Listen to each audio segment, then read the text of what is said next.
reality. Let's bring in Democratic Senator Chris Murphy of Connecticut. He voted against last week's resolution authorizing military action in Syria in the Senate Foreign Relations Committee. Senator, thanks for being here. You've called this third way, this Russian proposal, this Kerry float, a positive development. But I wonder how confident you are that it can work, given the history of Russia and the complexity in locating chemical weapons and how much you can trust Bashar Assad. Do you think this thing is real? I absolutely think it's real, and I think it can work. I don't think the Russians would have floated it. I don't think the United States and Russia would have discussed it over the last few days if it couldn't ultimately work. We frankly have a pretty good beat on where a lot of these chemical weapons stockpiles are. Frankly, if we didn't, we wouldn't consider striking the country, because you can't make a mistake and strike one of these stockpiles, or that would kill a lot more people.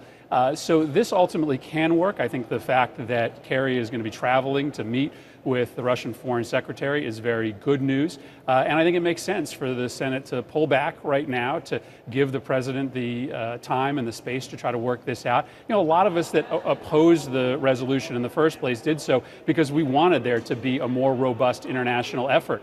And this speaks to so many of us who were a little reluctant to commit the United States to military action without the support of some of our partners around the world. But Senator, you know, President Obama and others say that the only reason the Russians and the Syrians are even at the proverbial negotiating table is because of the threat of force. And in fact, Senator Corker said, and I believe President Obama has suggested, that it's because of the Senate Foreign Relations Committee voting to authorize force.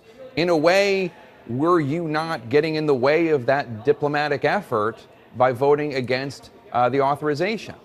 Well, the Russians have a lot of reasons to try to be part of an international solution here, separate and aside from the fact that the United States may be contemplating a bombing campaign. The Russians want to be part of the international community, and ultimately it's not in their long-term interest to side with a madman in Syria who's gassing his own people. So the Russians, you know, listen, maybe they are slightly moved by the fact that there could be bombing coming from the United States, but ultimately they have very different interests that would lead them to try to be part of this solution. I don't think you have to have the threat of military action in order to get an international solution here. Let's game this out for a second, Senator. Let's assume the UN can approve a resolution. I'm going to give this very optimistic view of what might happen.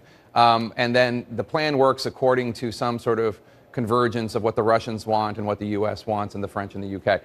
But ultimately, other than taking away the chemical weapons stockpile, it doesn't seem like there would be any real punishment for Assad. Wouldn't it be just like somebody is a shooter, commits a crime with a gun, and the punishment is you take his gun away? Shouldn't there be more of a stand against what he allegedly did if the U.S. is so confident that he was behind these chemical weapons? Yeah, listen, I think that's a very compelling argument, and I'm someone who said right off the bat that I think what he did is a moral atrocity, and if we could punish him without having reciprocal consequences in the region or a spill-off effect that ultimately compromises U.S. national security, I'd be for it. I just think in this case you have to weigh what are the possible consequences to the United States by getting involved in a civil war that could cost us billions in terms of dollars and a lot more in terms of reputation.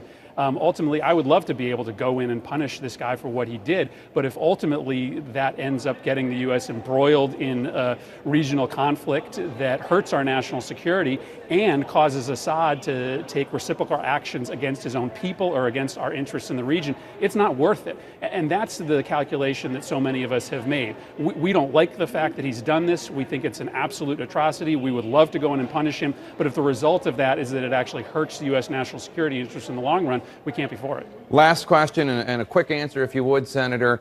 We're all happy about a potential path to peace, but do you buy the fact that this was all kind of planned by the administration and floated on purpose, or do you think we kind of just bumbled into a happy possibility?